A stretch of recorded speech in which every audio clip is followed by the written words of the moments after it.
Bonjour à tous et à toutes, aujourd'hui c'est une nouvelle vidéo avec TK Flash Joker sur Défiance. Alors aujourd'hui ça va être une vidéo où on va parler des armes jackpot à gagner en expédition.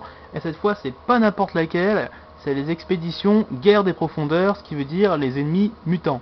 Donc je vais vous montrer tout ce qu'il y a à gagner, donc les 3 boucliers et les 4 armes jackpot à gagner en expédition mutant. Mais tout d'abord, déjà, n'hésitez pas à mettre un maximum de j'aime. N'hésitez pas surtout à faire partager à vos amis pour qu'ils sachent aussi de quoi il y a à gagner sur les expéditions. Car à la fin, je vous mettrai en description l'expédition écorcheur et mésorant pour vous faire voir tout ce qu'il y a à gagner en bouclier et en armes jackpot. Et surtout, n'hésitez pas à vous abonner si vous ne l'avez toujours pas fait. Et c'est parti. Donc, on va commencer cette vidéo avec les boucliers.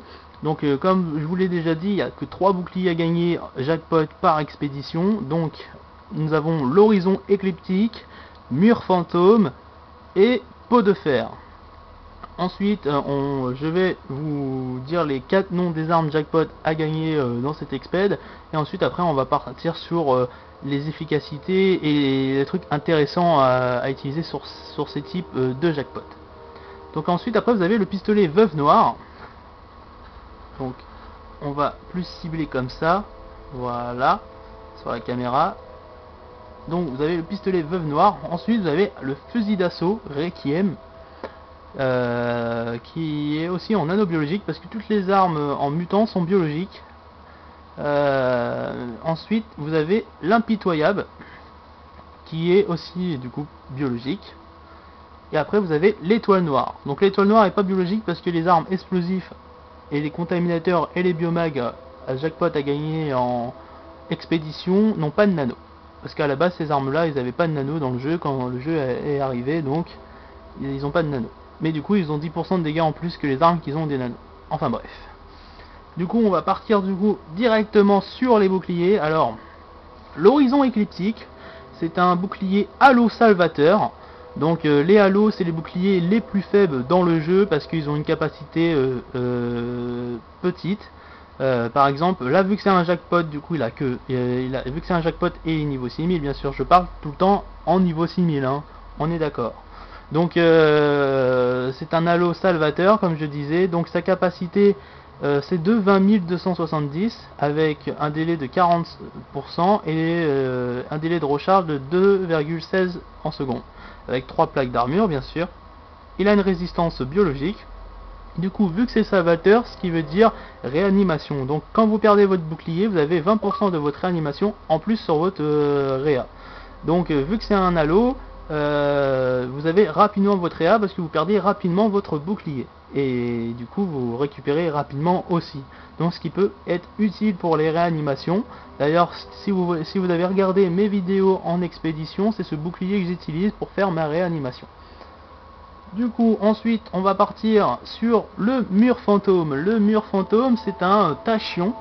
C'est un tachyon rechargeur. Donc comme le nom dit, son pouvoir, quand vous perdez votre bouclier, vous rechargez 20% plus vite avec vos armes. Donc ce qui est utile dans des moments très durs, car vous rechargez instantanément vos armes plus rapidement. Donc ça vous permet de retirer et de finir vos ennemis.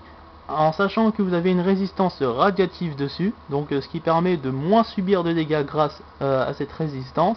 Vous avez une capacité de 24 775 avec un 100% de régénération de bouclier, mais avec un délai de 9,6 secondes. Bien sûr, vous avez 3 plaques d'armure.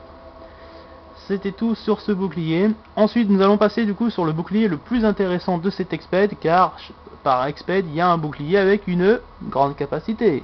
Donc c'est le pot de fer. Le pot de fer, c'est un cuirassé. Donc le pot de fer, c'est un bouclier qui a une grosse capa. Alors on va partir tout de suite sur son pouvoir. Son pouvoir c'est santé plus 10%. Donc ce qui veut dire, ce qui est très utile dans des combats assez durs. Car à chaque moment que vous regarderez votre vie avec une demi-barre de vie, vous penserez à ce pouvoir. Ensuite la capacité c'est 33 559. Donc une grosse capacité de port comme on le dit. Ensuite, avec une résistance électrique, vous avez un délai de 6 secondes avec un pourcentage de 10. Donc, il met un peu de temps à arriver, mais ça peut aider. Ensuite, il a 3 plaques d'armure, bien sûr. Donc voilà le pot de fer, donc il porte bien son nom, hein, on est d'accord. Et maintenant, on va parler un peu des armes. Donc les armes, déjà, on va arriver sur la veuve noire. La veuve noire, du coup, est nanobiologique, comme je le disais au début. C'est un pistolet HP6. Les pistolets HP6, c'est les pistolets dans le jeu qui font les lourds dégâts critiques, car c'est les pistolets les plus appréciés des joueurs, que ce soit pour des maîtres de guerre, pour des boss à dégâts critiques, ou tout simplement pour tuer rapidement son ennemi. Je vais vous montrer vite fait la carte. Donc il a dégâts en suprême, avec critique en légendaire, prolongation du pouvoir égaux par critique, recharge en bleu, cadence de tir en vert, et précision en blanc. Là, comme vous pouvez le voir, il est à 6,7 en dégâts critiques. Et encore, j'ai pas la maîtrise critique. J'ai la maîtrise critique quand vous êtes accroupi de 35%. Donc j'ai pas la meilleure des maîtrises, mais vous pouvez monter jusqu'à 7 avec la maîtrise critique. Donc ce qui est pas mal. Après, bien sûr, si vous avez un cybering, etc., vous pouvez aller plus haut. Donc ça, c'était la veuve noire, hein, je le redis bien. C'est un bon pistolet. Ensuite, on va partir sur le Requiem, un fusil d'assaut que pas mal de joueurs veulent et qui est très demandé et surtout très apprécié, car il est classe et surtout on peut dire c'est le fusil d'assaut de l'expédition. Du coup, c'est un fusil d'assaut totalement automatique, hein, comme on le dit. Ensuite, sa petite carte, vous avez dégâts en suprême, critique en orange, prolongation du coup critique, du pouvoir par un coup critique, pardon. Après, vous avez chargeur en bleu, recharge en vert et cadence de tir en blanc. Donc, c'est une carte qui est assez propre, en sachant que là, j'ai la maîtrise dégâts en suprême dessus. Donc là, vous tapez à peu près dans les 7000 de dégâts avec plus de 2 de critique, donc ce qui est pas dégueulasse. Donc je le redis bien, c'est le Requiem, le fusil d'assaut que vous gagnez dans les expéditions guerre des profondeurs. Bien sûr, il est nano-biologique, etc. Du coup, maintenant, on va parler du impitoyable. Enfin, l'impitoyable.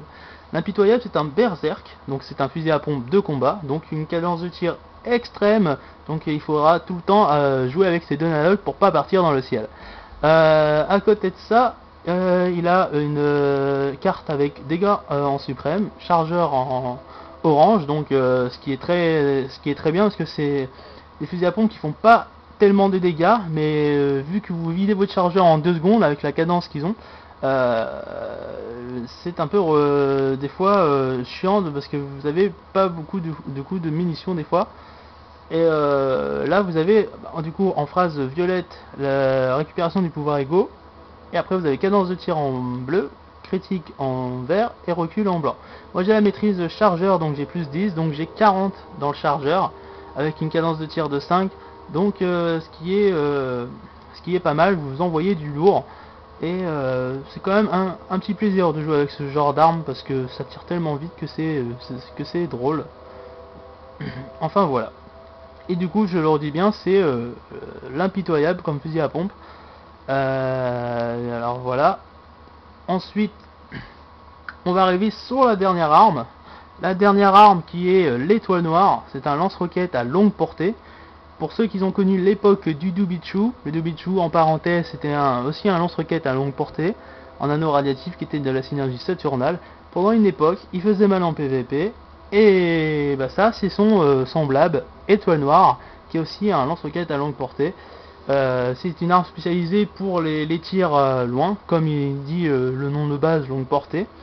Alors du coup, c'est une arme aussi qui est pas mal.